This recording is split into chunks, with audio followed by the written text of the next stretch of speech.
What is the most hurtful thing a medical professional has ever said to you? 1. Doctor glances at my genitals. You have herpes. Me, but I've never had sex. Doctor. Oh, stop crying. I diagnose this all the time. It's pretty common. Me. But aren't you going to at least do a test? Doctor. Fine. But it's going to hurt and it's going to show herpes. Indeed, it was an allergic reaction to a medication. 2. Me with my pants down, getting checked for a hernia. Doctor. Are you able to get an erection? Me. That is an erection. 3. I went to the doctor's office as a child because I was terribly ill and throwing up. The doctor asked if school exams were coming up. I said yes. She simply said, that explains it then. And then she rolled her eyes. 4. I had to take my son to the ER when he was 2 because he was having trouble breathing. The ER doc said he most likely had asthma, so she gave us an inhaler. Flash forward 3 days when we go to have his follow-up with his pediatrician. Dr. Jackass.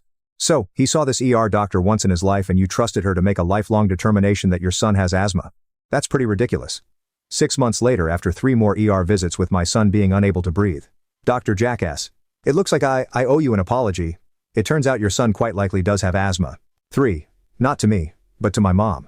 Doctor said, oh, just let him hide in the bathroom. I hid in the bathroom when I got really bad headaches that turned out to be due to a brain tumor. Doc must have assumed I was masturbating. 4. Once phoned a doctor about a lumplet found on my balls. He said, is it black and the size of a tennis ball? To which I said no, and he said it's nothing to worry about then and hung up. 5.